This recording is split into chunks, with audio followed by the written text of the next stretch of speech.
WrestleMania, trying to survive. Just like that.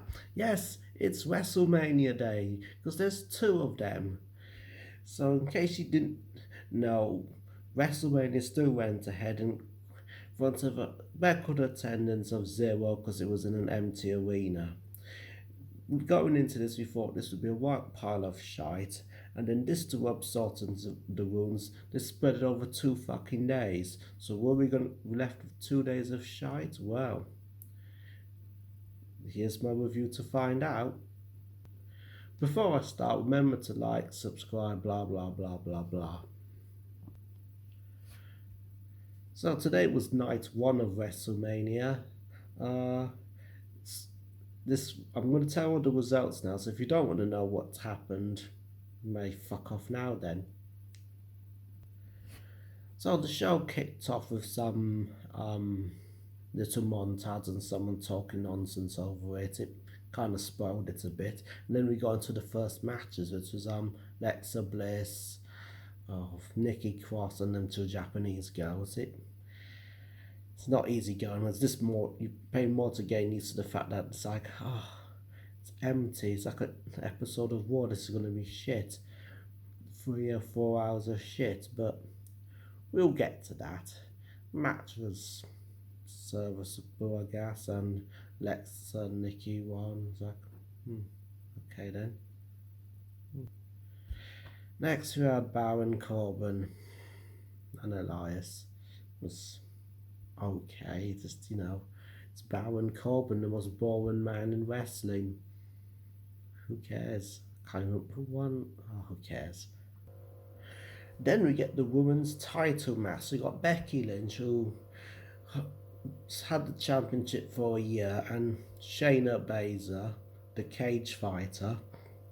Quick note, she was actually a mediocre cage fighter, but we'll gloss over that. We'll just say, yeah, cage fighter.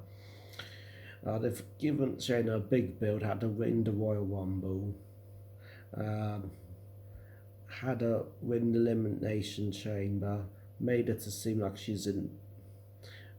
No, she didn't win the Royal Rumble, did she? No, but they basically tried to make her seem like she's more or less invincible, like a sort of female Brock Lesnar or a more boring Ronda Rousey.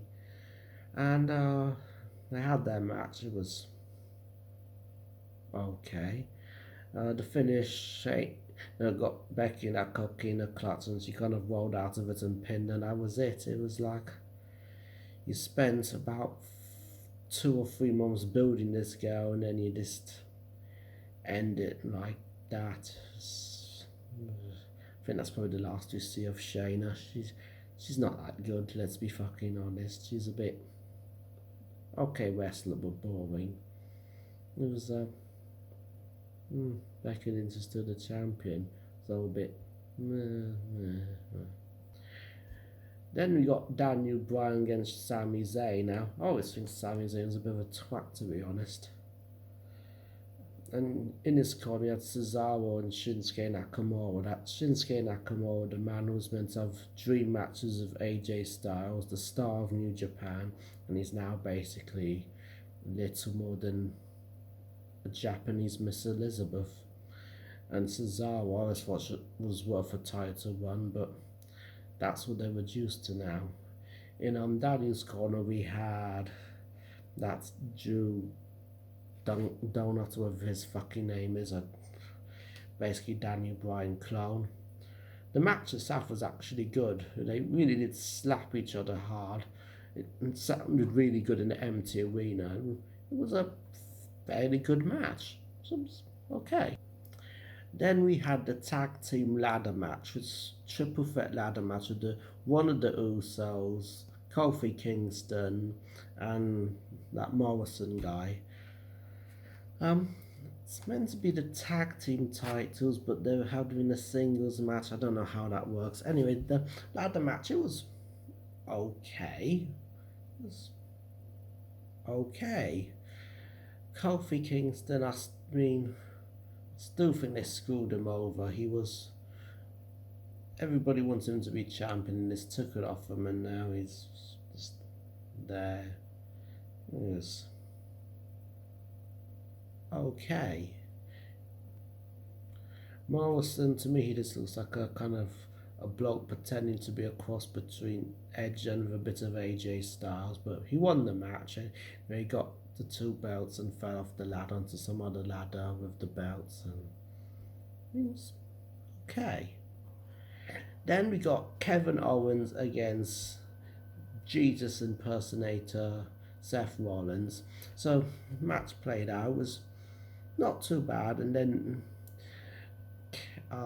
Rollins hit Kevin with the ring bell and got disqualified, and we're thinking, oh, is that it? That was shit. Then Kevin said, nah, I want to keep on going, let's make an ODQ. And then things got interesting. They had a back and forth match, lots of brawling, twatting each other with chairs, and then finished off with Kevin Owens putting Seth on a table, climbing up the WrestleMania sides and jumping off it. It's pretty fucking entertaining, and he finished him off with a stunner. Overall, quite a good match. It started off slow. We thought we were going to have a crap finish, but ended up well. Yeah, it was good stuff. Then we get to the Universal title match. So it's meant to be Roman Reigns against Goldberg, but instead it was Braun Strowman against this shoved in there against Goldberg. The match was basically few spears, Strowman kicks out, few slams, Strowman wins. I mean, there's a few things. It had a bit of tension to it, but it wasn't necessarily boring, even though Goldberg can basically only do one move now. I mean, he's in better shape than I'll be at 50. He's better shape now at 53 than I am. But let's be honest, probably should retire. All he can do is a spear, and that's it. He can barely do a jackhammer anymore, so it's just spear, spear, spear. Yeah. Braun Strowman, he's went from being the man who should have been champion about 2 years ago to little more than a big comedy figure like the Big Show, who kept losing matches, and then all of a sudden he's a champion. Now, if they play this one, this could be a good thing, because I think he could be a strong champion, but we have to wait and see. Although I'm happy he is a champion. It is a bit weird bookings, like he's basically gone from down there, he's up here, down there, now he's champion again. That's a goal, but we probably won't see much of him for about 5 months. Maybe it is time to retire. And then we get to the match between The Undertaker and AJ Styles, the Boneyard match, whatever it's called. Now, going into this, I thought this would be a white load of shite.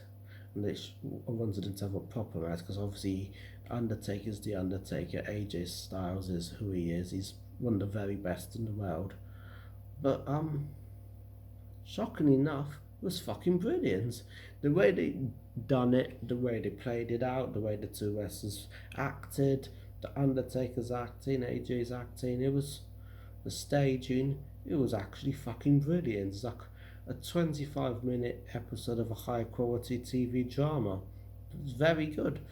You go online, everyone says it's brilliant. I'll say it's brilliant.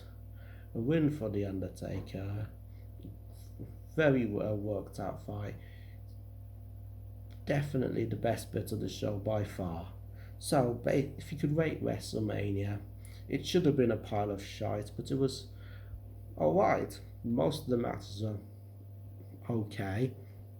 The Kevin Owens Seth Rollins match was fairly good, and I didn't mind Goldberg Strowman. It was okay with what little Goldberg's got left in him. And the Boneyard match between The Undertaker and AJ Styles was fucking brilliant. So, there you go. The show was for 3 hours long, so it didn't drag on. I think it was a good show. Anyway, tomorrow was night 2. Can it top night 1? Probably not, but we'll see. Until then, I'll do another video tomorrow, but that's all from me for now. So, hope you enjoyed it. Goodbye, everybody.